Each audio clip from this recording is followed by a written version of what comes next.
نحمده ونصلي على رسوله الكريم أما بعد فأعوذ بالله من الشيطان الرجيم بسم الله الرحمن الرحيم رب اشرح لي صدري ويسر لي أمري واحلل عقدة من لساني يفقهوا قولي ربنا لا تؤاخذنا إن نسينا وأخطأنا۔ سورہ آل عمران کی تمہید ہم نے دیکھ لی۔ اب اس کا جو پہلا حصہ ہے جسے پہلی فصل کے عنوان سے یہاں بیان کیا گیا ہے، اس میں یہ بات بتائی گئی ہے کہ اہل کتاب اور بالخصوص نصارہ کے جرائم کا بیان، اور پھر یقیناً اس منصب امامت سے ان کی بھی معزولی۔ اس کے پہلے جز میں نصارہ کے بدعات و شرک کی تردید کی گئی ہے، آیت 33 سے 63 تک میں۔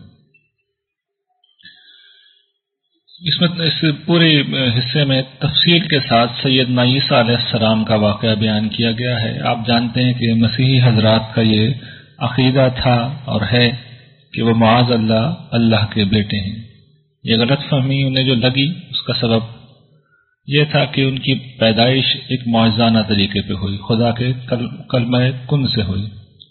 آج بھی آپ دیکھیں گے جو ان کی بائبل انجیل ہے تو اس میں بات نہیں سے شروع ہوتی ہے۔ ان کی گمراہی کا سبب یہی ہے۔ ظاہر بات ہے اس کی تفصیل کا یہ موقع نہیں ہے، تو یہ اس کی تردید میں اب پورا کلام نازل ہوا ہے۔ اس کے آغاز پہ یہ بتایا گیا ہے کہ سیدنا عیسیٰ علیہ السلام نبیوں کی اسی چین کا ایک حصہ تھے جو آدم علیہ السلام سے چلی آ رہی ہے، جس میں آدم علیہ السلام ایک بڑا اہم شخصیت ہے، ان سے آغاز ہوا۔ نوح علیہ السلام سے رسالت کا آغاز ہوا۔ ابراہیم علیہ السلام سے، جیسے کہ ہم نے سورہ بقرہ میں دیکھا کہ پوری امت کی بعثت کی گئی، اس کا آغاز ہوا۔ تو تین یہ لینڈ مارک تھے جن کو بیان کیا گیا، اور پھر خود سیدنا عیسیٰ علیہ السلام کے خاندان کا، ان کے نانا کا ذکر کر کے بیان کیا گیا ہے کہ ہم نے ان کو چن لیا تھا سارے جہانوں پر فضیلت دے کے۔ اس معاملے کا آغاز اس وقت ہوا کہ جب عمران کی اہلیہ نے یہ دعا کی کہ پروردگار جو بھی میرے پیٹ میں ہے میں اسے تیرے لیے خاص کرتی ہوں، دنیا کے سارے دھندوں سے کاموں سے آزاد کر کے تیرے لیے وقف کرتی ہوں، تو اسے قبول کر لے۔ پیدائش ہوئی تو پتہ چلا وہ تو لڑکی ہے، تو اللہ تعالیٰ نے ان کے لڑکی ہونے کے باوجود ان کو قبول کیا اور بہت اچھے انداز میں قبول کیا، اور یہ ہستی تھی سیدہ مریم کی۔ ان کی کفالت کی ذمہ داری ان کے خالو حضرت زکریا علیہ السلام کو دی گئی۔ وقف کرنے سے بھی مراد یہ ہے کہ وہ بیت المقدس میں عبادت کے لیے وقف تھیں، وہاں پہ اللہ تعالیٰ کی حمد تسبیح تعریف اس کی خدمت کے لیے خاص تھیں۔ یہ اس کے جتنی بھی قربانیاں ہوتی تھیں اس کے سمجھیے کہ چیف ایک طرح سے نگرانی کرنے والے تھے حضرت زکریا علیہ السلام۔ ہماری اصطلاح میں تو نبی تھے، اس وقت مجھے لفظ ذہن میں نہیں آ رہا کہ بائبل کس طرح میں انہیں کیا کہا جاتا ہے، خیر تو وہاں پہ یہ سب معاملے کے انچارج تھے۔ تو قرآن یہ بات بیان کرتا ہے کہ جب جب وہ سیدہ کے پاس جاتے تو دیکھتے کہ ان کے پاس خدا کی رحمت و برکتوں کا عجیب ظہور ہے، تو ان سے پوچھتے کہ مریم یہ تمہارے پاس کہاں سے آیا؟ تو کہتی کہ اللہ پروردگار کی طرف سے۔ یہ اتنی غیر معمولی بات تھی کہ حضرت زکریا جو ایک بڑی عمر کے پہنچنے کے باوجود اولاد کی نعمت سے محروم تھے، ان کے دل میں بھی اپنے رب کے حضور حاضر ہونے اور اس سے التجا کرنے کی خواہش پیدا ہوئی، اور یہ بڑی اہم بات ہے، اسے سمجھ لیجئے۔ ہمارے یہاں ہوتا یہ ہے کہ کسی چھوٹے آدمی کے پاس اگر کوئی خوبی نظر آ جائے تو لوگ اعتراف نہیں کرتے۔ یہ بہت چھوٹی 16-17 سال کی لڑکی تھی اور وہ ایک بڑے نبی تھے، تو بجائے اس کے کوئی حسد کرتے، آپ یہ دیکھیے کتنی اہم بات ہے، بجائے اس کے کہ وہ حسد کرتے انہوں نے یہ سوچا کہ پروردگار اگر ایک لڑکی کو یہ سب کچھ دے سکتا ہے، اس پہ اپنا فضل کر سکتا ہے، تو مجھ پہ کیوں نہیں کر سکتا؟ تو حسد کے بجائے مانگنے کا جذبہ پیدا ہوا کہ جس نے اسے دیا ہے مجھے بھی دے دے۔ تو جب اللہ کی بارگاہ میں حاضر ہو کے اولاد مانگی تو جو ساری زندگی اللہ نے انہیں نہیں دیا تھا اس وقت دے دیا۔ تو زندگی میں یہ اصول بنا لیجیے کہ کسی کے پاس کچھ دیکھیں تو اس سے حسد مت کیجیے، مانگنا ہے تو جس نے اسے دیا ہے اپنے لیے بھی اسی سے مانگ لیں۔ اللہ نے ان کی دعا قبول کی اور انہیں ایک بیٹے کی بشارت دی جو کہ سردار تھا، انتہائی پاک دامن، دنیا کی ساری لذتوں سے کنارہ کش ہو کر خدا کے لیے خاص رہنے والی ہستی، ایک صالح نبی سیدنا یحییٰ علیہ السلام کی بشارت۔ بڑا تعجب ہوا کہ پروردگار میری بیوی بانجھ، میں بوڑھا، اولاد کیسے ممکن ہوگی؟ فرمایا کہ اللہ جو چاہتا ہے وہ ہو جاتا ہے۔ اور پھر ان کے لیے ایک نشانی مقرر کی گئی کہ 3 دن تم سوائے اللہ کی ہم کے کچھ گفتگو نہیں کر سکو گے، لوگوں سے معاملہ کرنا ہے تو اشاروں سے کر لینا، تاکہ یہ انہیں متحقق ہو جائے کہ فرشتوں کی ندا کوئی شیطانی وسوسہ نہیں تھی۔ ان کی یہ معجزانہ پیدائش کا ذکر اس لیے کیا گیا ہے کہ جو مسیح کے معجزے، بن باپ کے پیدا ہونے کے معجزے پہ انہیں معبود بنا بیٹھے تھے، ان پہ یہ واضح کرنا تھا کہ یحییٰ کا معجزہ بھی کوئی کم معجزہ نہیں تھا۔ ایک بوڑھے انسان کے ہاں، ایک بانجھ عورت کے ہاں، بوڑھی بانجھ عورت کے ہاں اللہ نے اولاد دے دی، یہ بھی معجزہ ہی کیا ہے۔ پھر سیدہ کا ذکر کہ ان کو بھی فرشتوں نے بشارت دی کہ اللہ کے ایک کلمے سے مراد یہ کہ اللہ کے خاص حکم سے عالم اسباب سے بلند ہو کے انہوں نے پیدا ہونا تھا، تو اس کو کلمہ کہتے ہیں۔ اس سے انہیں بشارت دی کہ مسیح ابن مریم پیدا ہوں گے، انتہائی صاحب عزت دنیا اور آخرت میں، مقربین میں سے ہوں گے، لوگوں سے نبوت کی باتیں جہوارے میں بھی کریں گے، بڑی عمر میں بھی پہنچ کے کریں گے، بنی اسرائیل کی طرف وہ رسول ہوں گے، اور ان کے سامنے معجزانہ نشانیاں پیش کریں گے، اس طرح کہ وہ ایک پرندہ بنائیں گے مٹی کا، اس میں پھونکیں گے تو وہ زندہ ہو جائے گا، وہ اندھوں کو اور کوڑیوں کو ٹھیک کر دیں گے اللہ کے حکم سے، مردوں کو اٹھائیں گے، جو لوگ گھروں میں ذخیرہ کرتے ہیں، جو کھاتے ہیں، سب انہیں باخبر کر دیتے ہیں۔ تو یہ ان کے معجزے تھے، اور بہت معجزے انہیں اللہ تعالیٰ نے دیے۔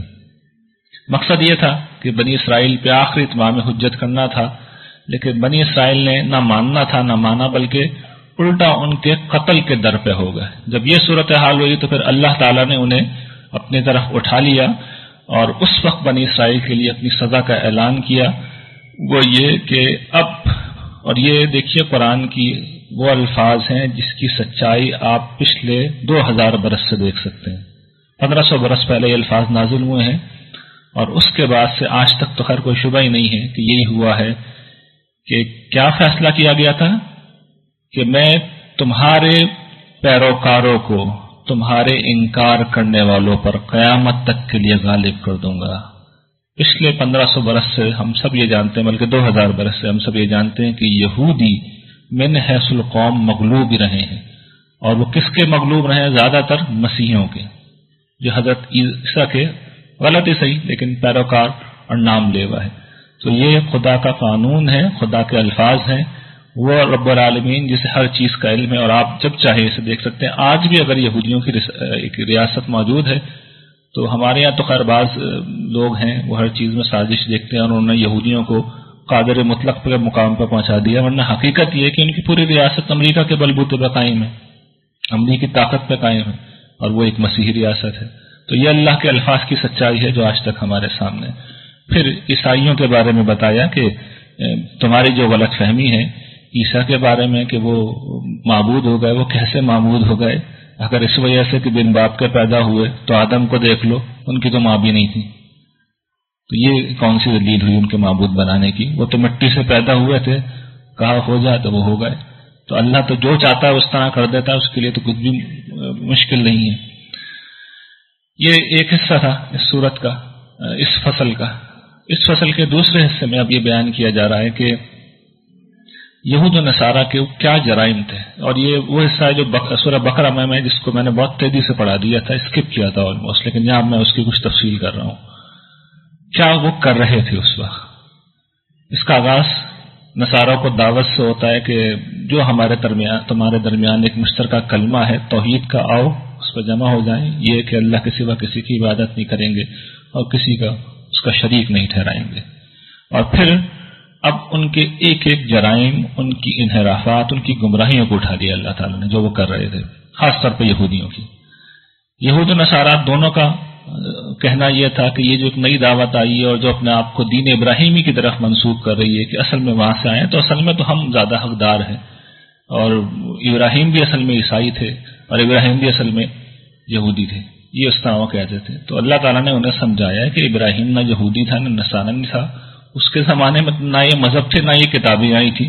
وہ کیا تھا؟ وہ کیا تھے؟ وہ مسلم تھے، حنیف تھے، وہ یکسو تھے توحید کی طرف اور اللہ کے فرما بردار تھے، اور یہ دونوں صفات ہیں، یہ تم لوگوں میں نہیں ہیں، اور وہ مشرکوں میں سے بھی نہیں تھے۔ اور پھر اللہ تعالیٰ مزید بیان کرتے ہیں کہ اہل کتاب یہ چاہتے ہیں کہ کسی طریقے سے ان مسلمانوں کو بھی بہکا کر واپس کفر کی طرف لے جائیں، اور جب یہ ایسا کرنے کی کوشش کرتے ہیں تو اپنے آپ کو دھوکہ دیتے ہیں، انہیں شعور نہیں ہے۔ اور پھر ان کا جرم یہ ہے کہ یہ اللہ کی آیات کا انکار کرتے ہیں۔ آپ کو یاد ہوگا سورہ بقرہ میں یہ بات شروع میں دعوت میں بیان ہوئی تھی کہ آمنو بما انزلت مصدقا لما معکم ولا تکونوا اول کافر بہ، تم سب سے پہلے انکار کرنے والے بن رہے ہو، تمہیں سب سے پہلے ایمان لانا چاہیے تھا، لیکن ان کا جرم یہ تھا کہ یہ سب سے پہلے انکار کرنے والے بن گئے، یہ سب سے بڑا ان کا جرم تھا۔ اور پھر صرف یہی نہیں، اللہ کی جو نشانیاں ان کے پاس تھی ان کی کتاب میں، تو یہ کیا کرتے تھے کہ حق کو باطل میں ملاتے تھے اور حق کو چھپاتے تھے۔ یعنی رسول اللہ صلی اللہ علیہ وسلم کے حوالے سے، اس حوالے سے کہ حضرت ابراہیم کی اولاد میں سے ایک نبی کو آنا ہے بنی اسماعیل میں سے، یہ کہ اصل میں ذبح جو تھے وہ اسماعیل تھے، یہ کہ حرم مکہ سے حضرت ابراہیم کا گہرا تعلق تھا، ان ساری باتوں کو وہ چھپاتے تھے۔ اس میں جو انہیں کرنا پڑتا تھا، بےایمانی، بدماشی، دھوکہ دہی، سب کرتے تھے۔ اس کا ذکر آگے آ جائے گا۔ بعض اس کی میں مثالیں آپ کو دے دیتا ہوں۔ یہ مروا وہ مقام ہے جہاں پہ اصل میں حضرت اسماعیل کو ذبح کیا تھا، اللہ تعالیٰ کے حضور پیش کیا تھا ان کی قربانی، تو بائبل میں اس کا ذکر موجود تھا، انہوں نے اس کو بدل کے موریا کر دیا، یہ کرتے تھے۔ یہ بیت اللہ کا ذکر حرم میں ان کی کتاب بائبل میں موجود تھا، آج بھی موجود ہے، بیت ایل کے نام سے۔ ایل عبرانی زبان میں اللہ تعالیٰ کو کہتے ہیں اسماعیل، آپ نے نام سنا ہے نا حضرت اسماعیل، اس کا مطلب کیا ہے؟ اللہ نے سنا۔ اسرائیل اللہ کا بندہ، تو ایل عبرانی کے اندر اللہ کو کہتے ہیں۔ تو آج بھی آپ بائبل دیکھیں گے اس میں بیت ایل لکھا ہوا ہے، وہ بیت اللہ ہی ہے، لیکن اس کی پلیسمنٹ انہوں نے بدل دی، اس کا مقام شام کر دیا انہوں نے۔ تو یہ ساری حرکتیں تھیں جو یہ کر رہے تھے، اسی کی طرف قرآن نے اشارہ کیا ہے۔ پھر ان کا ایک طریقہ یہ تھا کہ مسلمانوں کو ذرا روکنا ہے لوگوں کو اس نئے دین کی طرف، تو چلو اپنے 2 لوگ بھیجو جو صبح ایمان لے آئیں اور شام میں کفر کر دیں۔ تو بھائی ہم نے فلاں فلاں خرابی دیکھی ہے، ویسے تو باتیں اچھی لگتی ہیں لیکن حقیقت میں کچھ بھی نہیں ہے، تو لوگوں کو دین اسلام سے برگشتہ کرنے کے لیے یہ اس طرح کی گھٹیا حرکتیں بھی۔ اسی پہ بس نہیں، اس سے بڑھ کر یہ اتنے بددیانت تھے کہ ان میں سے ایک گروہ وہ تھا، قرآن کہتا ہے کہ ان کو 1 دینار بھی اگر دے دو تو جب تک ان کے سر پہ نہ کھڑا ہو جاؤ تو وہ امانت تمہاری واپس کرنے کی نہیں ہے۔ اور یہ اس وجہ سے یہ کرتے تھے کہ ان کا نقطہ نظر یہ تھا کہ یہ جو امیین ہیں بنی اسماعیل، ان کے معاملے میں کسی بےایمانی کا ہم پہ کوئی الزام نہیں ہے، یعنی ہم ان کے مال حرام طریقے سے کھا سکتے ہیں۔ قرآن کا بھی حکم ہے نا، لا تاکلوا اموالکم بینکم بالباطل، اپنے مال باہمی طور پہ حرام طریقے سے مت کھاؤ۔ تو بینکم کو انہوں نے صرف یہودیوں کے لیے خاص کر دیا، اور آپ کو یہ جان کے حیرت ہوگی یہ کام مسلمانوں نے بھی کیا ہے۔ ہمارے یہاں بھی ایک پورا نقطہ نظر یہ موجود ہے کہ سود غیر مسلموں سے لیا جا سکتا ہے اور دارالکفر میں لیا جا سکتا ہے، تو یہ قرآن نے اس پر سخت سرزنش کی ہے۔ اور پھر یہ کہ اللہ کے عہد کو تھوڑی قیمت پر بیچ ڈالتے تھے۔ عہد کیا تھا؟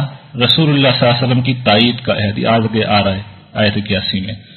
پھر ان کا وہ رویہ کہ زبان کو مروڑ کے کتاب الہی کو پڑھتے تھے، لوگ یہ سمجھتے تھے کہ یہ کتاب میں سے پڑھ رہے ہیں، ہوتا کچھ اور تھا۔ وہ میں اس کی مثالیں دے چکا ہوں کہ وہ کیا ہوتے تھے الفاظ، اور آپ نے کل پرسوں بھی سنا تھا کہ رائینا کر کے کھینچ کے بولتے تھے، یہ ان کا ایک خاص رویہ رہا ہے۔ پھر یہ وہ عہد کا ذکر ہے اب جو ہائی لائٹ ہوا ہے کہ اللہ تعالیٰ نے ان سے عہد لیا تھا نبیوں کے بارے میں کہ جس طرح تمہیں کتاب اور شریعت اور حکمت دی گئی ہے تو اس کا تقاضا ہے کہ دیکھو جب وہ ایک رسول تمہارے پاس آئے گا، اس کا مصداق بن کے جو تمہارے پاس ہے، یعنی تمہاری کتاب کی پیشگوئیوں کے مطابق سچا ہوگا، اس پہ ایمان لانا اور اس کی مدد کرنا۔ اور تم نے اقرار کیا، اس بھاری بوجھ کو اٹھایا، لیکن اس کے باوجود اب کیا ان کا رویہ سب کے سامنے پھر بتا دیا گیا ہے کہ جو گروہ اب اسلام کے علاوہ کسی دین کو قبول کرنا چاہے گا تو اختیار کرے گا تو اللہ تعالیٰ اسے قبول کرنے کے نہیں ہے، اب اس کی کوئی گنجائش نہیں رہی ہے۔ اور پھر یہ بات یہاں پہ واضح کی گئی، ان کا ایک اعتراض تھا کہ ہم تو ان کو ماننا چاہتے ہیں مگر یہ جو ہماری شریعت ہے اس کی چیزوں کو حرام کرے جا رہے ہیں۔ تو پھر اللہ تعالیٰ نے بتایا، آپ کو یاد ہوگا سورہ بقرہ میں حکم تھا کہ کھاؤ جو کچھ ہے پاکیزہ چیزیں زمین میں، تو اس کا جواب اب دیا جا رہا ہے کہ اصل حکم یہی تھا، اور بائبل میں یعنی کہ تورات میں بھی یہی حکم موجود تھا. بات صرف یہ تھی کہ تورات نازل ہونے سے پہلے حضرت یعقوب نے کچھ چیزیں اپنے اوپر حرام کر لی تھی، اپنے ذوق کے تحت کھاتے نہیں تھے وہ، اس کو انہوں نے شریعت بنا لیا. تو اللہ تعالیٰ کہتا ہے لاؤ تورات اور پڑھو اس میں کیا لکھا ہوا ہے، اس میں تو ان چیزوں کا ذکر نہیں ہے. پھر ان کی ایک شرارت یہ تھی کہ بیت اللہ کا بالکل ذکر انہوں نے وہاں سے ہٹا دیا تھا. بکہ کا لفظ بائبل میں آیا ہے، مکہ جسے ہم کہتے ہیں، بکہ شہر کو کہتے ہیں، یہ حرم کے لیے، مسجد حرام بیت اللہ حرام کے لیے یہ لفظ بائبل میں آج بھی موجود ہے، لیکن اس کو انہوں نے بکا کر دیا، آہو زاری کی وادی. تو اس کا مزید ٹرانسلیشن ہو کے اب وہ آنسوؤں کی وادی اور سیرابی کی وادی رہ گیا. میں نے خود بعض بائبلز میں دیکھا ہے، کچھ میں بکا موجود ہے اور کچھ کے اندر اب اس کا بھی ترجمہ ہو گیا ہے. تو ترجمہ در ترجمہ سے وہ لفظ بالکل ہی غائب ہو گیا. تو یہ ان کے جرائم کا قرآن نے بیان کیا. اس کے بعد پھر بنی اسماعیل کی امامت کا اعلان کرتے ہوئے انہیں کچھ ہدایات ہیں جو کہ دی گئی ہیں. ایک ہدایت یہ دی گئی ہے پہلی کہ ان اہل کتاب میں سے یہ جو شریر گروہ ہے یہ چاہتا ہے کہ تمہیں ایمان کے بعد کفر کی طرف لے جائے، تو اس کی اطاعت مت کرو، اس کے پھندے میں مت پھنسو. ذاتی زندگی میں تقوی اختیار کرو، وہی تقوی جس کا کل بہت ذکر تھا، آج بھی ذکر تھا، اور جس طریقے سے اللہ سے ڈرنے کا حق ہے ایسے ڈرو، اور مت مرنا مگر یہ کہ تم اسلام کی حالت میں ہو. پھر حکم یہ ہے کہ یہ جو اللہ کی رستی ہے، یہ جو آسمان سے زمین تک تنی ہوئی ہے، یعنی قرآن مجید، سب مل کے اسے پکڑ لو اور تفرقہ مت کرنا. اور پھر یہ کہ جو تم اس نظم اجتماعی قائم کرو تو اس میں لازماً کسی گروہ کی ذمہ داری ہو کہ وہ نیکی کا حکم دے، برائی سے روک کے اور خیر کی طرف بلائے. ایک گروپ اس کے لیے، ایک گروہ اس کے لیے مقرر تمہاری طرف سے آفیشلی ہونا چاہیے، اس لیے کہ تمہیں دنیا پہ سچائی کی شہادت دینی ہے اور اپنی یہاں تمہارے یہاں معاملہ نہیں ہوا تو پھر تم کیسے یہ کام کرو گے. اور دیکھو یہ جو لوگ فرقہ ہو گئے ہیں، ان کے نقش قدم پہ مت چلنا، کیونکہ ان کے پاس تو ساری سچائی، ساری ہدایت، ساری بینات آ گئی ہے، اس کے باوجود انہوں نے یہ راستہ اختیار کر لیا تو ان کے لیے عذاب عظیم ہے. تو آپ دیکھ لیے الحمدللہ ثم الحمدللہ ہم نے ان احکام کی کتنی پابندی کی اللہ تعالیٰ کے.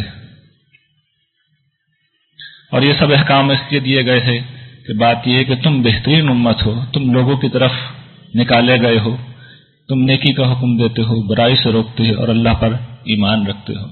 تو یہ ذمہ داری تمہیں ادا کرنی ہے، اس لیے تمہیں وہ سارے کام کرنے ہوں گے. پھر اگلا حکم بنی اسماعیل کے لوگوں کے لیے یہ تھا کہ جب تم ایک شرارتیں تم پر ان کی واضح ہو گئی ہیں اور تمہیں معلوم ہو گیا ہے کہ یہ لوگ تمہارے دشمن ہیں، تو مہربانی کر کے ان لوگوں کے ساتھ کوئی ایسا تعلق قائم نہ کرو کہ یہ تمہارے بھیدی بن جائیں، تمہارے رازدار بن جائیں. اس طرح کے تعلق اپنے لوگوں سے کرو، اس لیے کہ یہ تمہاری برائی میں، تمہارے نقصان میں کوئی کسر نہیں چھوڑتے. تمہیں مشکل ہوتی ہے، انہیں خوشی ہوتی ہے. ان کا بغض ان کے منہ سے نکل رہا ہے، جو ان کے دلوں میں وہ اس سے بھی زیادہ ہے. تو دیکھو اگر تم سوچنے والے، عقل کرنے والے ہو تو جو نشانیاں ہم نے بیان کر دی ہیں ان پہ غور و فکر کرو. اور دیکھو یہ تو سب کچھ کریں گے، لیکن تم صبر سے اگر کام لوگے اور تقوی اختیار کرو گے تو ان کی کوئی شرارت، ان کا کوئی ضرر، ان کی کوئی چال تمہیں نقصان نہیں پہنچا سکتی. یہ کیوں ہدایت کی گئی؟ اس لیے کہ اس کے بعد پھر ایک بڑا انسیڈنٹ ہوا ہے جس کے بڑی غیر معمولی نتائج ہوئے ہیں، بڑا اثر ہوا ہے. اس وقت کی مدینے کی سوسائٹی پہ جنگ احد پیش آئی ہے، اس میں 70 مسلمان شہید ہوئے ہیں اور مسلمانوں سے بعض کوتاہیاں تھیں جو سرزد ہوئی. ان احکام جو پیچھے بیان ہوئے ان میں سے بعض کی مسلمانوں نے اس طرح پابندی نہیں کی تھی جس طریقے سے کرنے کا حق تھا. مال و اولاد کو بیان کیا گیا تھا نا کہ اس میں تمہارے لیے بہت زیادہ مسئلہ ہے. آپ دیکھیں جنگ احد میں کیا ہوا، یہ مال ہی تھا جس کے پیچھے لوگ رسول اللہ صلی اللہ علیہ وسلم کا حکم چھوڑ کے بھاگے ہیں. اور ظاہر ہے کہ امت کی یہ تربیت کرنی تھی کہ رسول اللہ صلی اللہ علیہ وسلم کے بعد بھی اسے اپنا کام کرنا ہے. تو یہ مرحلہ بھی پیش آیا کہ رسول اللہ صلی اللہ علیہ وسلم کے بارے میں ایک افواہ اڑ گئی کہ آپ اس دنیا میں نہیں رہے. تو یہ ساری چیزیں ہیں جو سورہ آل عمران میں اب زیر بحث آ رہی ہیں. یہاں سے اس کا ذکر شروع ہوتا ہے کہ جنگ کے آغاز کے موقع تک اللہ تعالیٰ کی ساری کرم نوازیاں مسلمانوں کے ساتھ تھیں. معاملہ اس طریقے سے ہوا تھا کہ کفار کی آمد کی خبر ہوئی، رسول اللہ صلی اللہ علیہ وسلم نے سب لوگوں کو بلایا اور پوچھا کیا کرنا ہے. لوگوں کی رائے یہ تھی کہ باہر نکل کے لڑیں، منافقین کی رائے یہ تھی کہ اندر رہ کے لڑیں. تو رسول اللہ صلی اللہ علیہ وسلم نے پسند کیا کہ باہر جا کے ہم جنگ کریں. تقریباً 1000 مسلمان نکلے, ادھر سے 3000 کا لشکر تھا. عبداللہ ابن ابی اس نے راستے میں کہا کہ میری بات تو نہیں مانی گئی, اس لیے میں تو جا رہا ہوں, خدا حافظ. تو اس کے اوپر بنو خزرج کے قبیلے تھے, بنو سلمہ, بنو حارثہ, یہ 2 قبیلے تھے اوس و خزرج کے.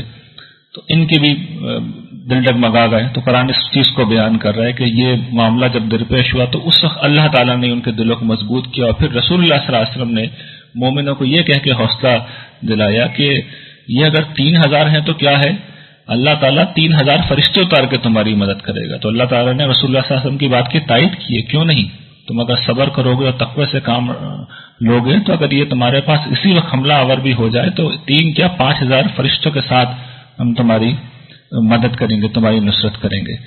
اور اس کے بعد پھر مسلمانوں کو توجہ دلائی گئی ہے کہ مسلمانوں کے اندر کیا وہ کمزوریاں تھیں جو اس وقت موجود تھیں.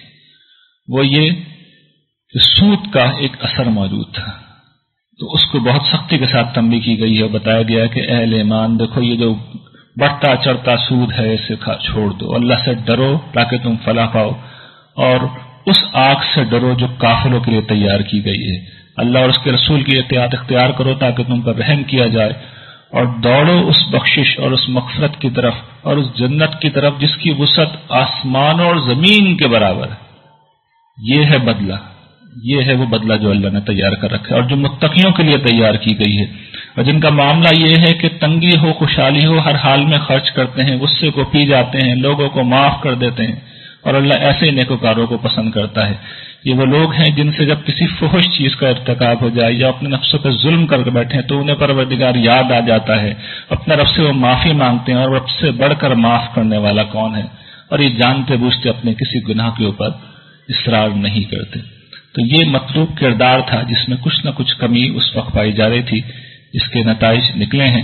یہ سلسلہ بھی جاری ہے, لیکن اب چونکہ وقت ہو گیا انشاءاللہ باقی اس کا جو حصہ اس پہ کل اللہ نے چاہا تو گفتگو ہوگی. وآخر دعوانا الحمدللہ رب العالمین.